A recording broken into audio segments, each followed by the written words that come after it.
Hey guys, thanks for tuning in. This is Venya on history. Today we're going to talk about an illegal slave ship. I mean, all of them should be an illegal, but this was a true, one of the last, American slave ships. So let's dig right in. So, did you know that there was the last American slave ship? It's called the Clotilda, Clotilda. It actually docked illegally, like in Mobile, Alabama, back in 1860. So this was like 50 years after the transatlantic slave trade had been banned. Okay, but obviously, people were still trying to enslave people for a while, so this should not be a surprise, right?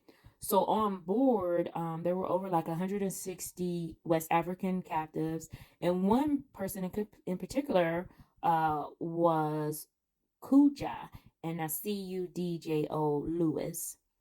He was one of the last survivors of the Clotilda, and he was also a man whose legacy would later shape American history. So he is one of the main people that stand out, amongst all the others. Of course, rest in peace to them, the people who weren't able to survive, and those who survived with him. So basically, Clotilda's journey was like this calculated crime, right? The guy that commissioned the ship was called a Timothy Meaher, Meaher, and he was like this real wealthy Alabama businessman. Obviously, it's deep in the South, but during a time where Jim Crow and all that was still about, or before, after, no matter what, it was still going on. So he was trying to do everything in his power to still defy what the federal ban was you couldn't import enslaved people anymore. You were supposed to, right? But he didn't care. So after the Clotilda had delivered all his cargo, all the slaves, he deliberately burnt the ship, bro, and he sunk it in the Mobile River so he could destroy like any evidence, CSI situation. He destroyed all the evidence of the illegal act. So, despite of this, the memory of the Clotilda and its survivors lived on through what people that did survive, the people who deal with the ordeal and survived, because nobody would know, right, if they were there. So let's talk about Cudjo. Cudjo Lewis, he was an African, of course, he was an African, and he had the African name of Kosola, which is Kossola. And he recognized like the danger of he would have to lose his cultural identity, and especially if he had to be forced into to work and live under like American bondage, all that. So he feared that based on his heritage, based on his traditions. And so based on his traditions, his language, and his values of his homeland, he was like, there's no way I want to do, I don't want to go through this. So when in about 1865, when Lewis was freed, he took immediate steps to preserve his heritage. So imagine you brought over in 1860, you had to go for a few more years, because you remember Juneteenth, free, boo boo, official, free. Yeah, okay. So it took a while. So what happened is in 1865, he decided I'm gonna take some steps. I'm gonna preserve my heritage. I'm ready to get my namesake to carry on. So what he did is he was able to purchase 2 acres of land, and along with a couple of other survivors who were on the Clotilda ship, they were able to establish like a self-sufficient type community. And what they did is they decided to model it based on their West African roots.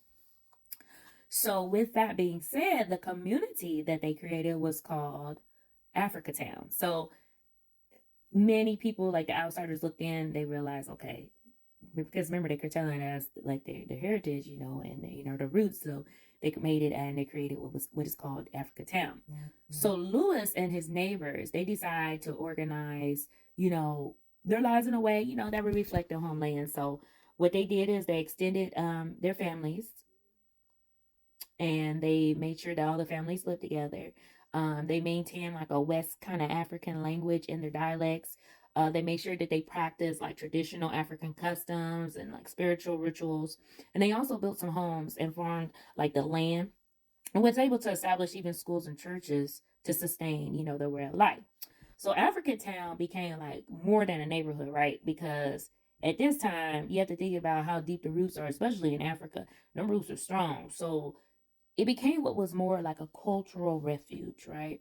And the survivors of Clotilda found strength in being unified.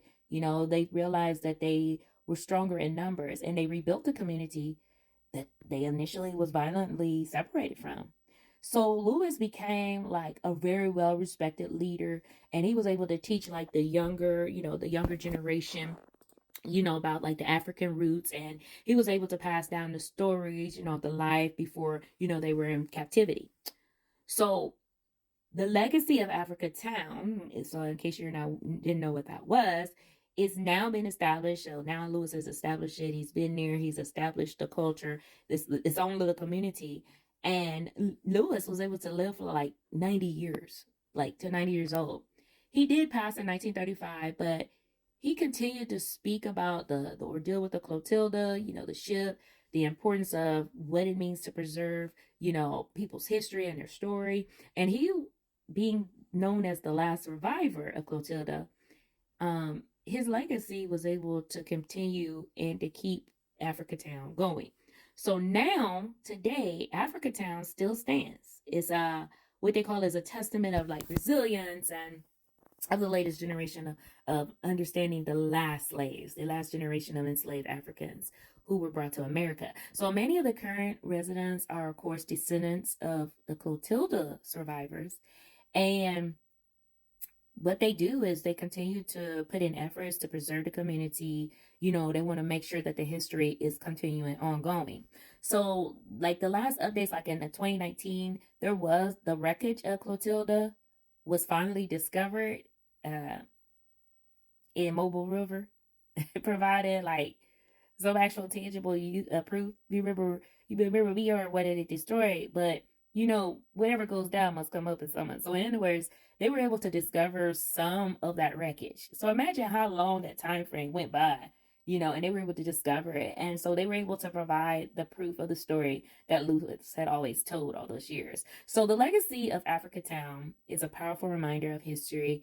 It's not about survival, but it's more about preservation. And Lewis and his survivors of the Clotilda, they didn't just survive slavery, they built a community where the African identity could thrive despite of attempts to erase it.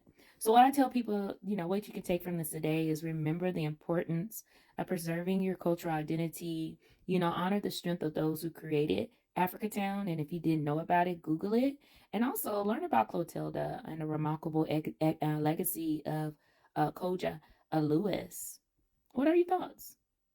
Venya on history. Be sure to like and subscribe. Until next time, ciao.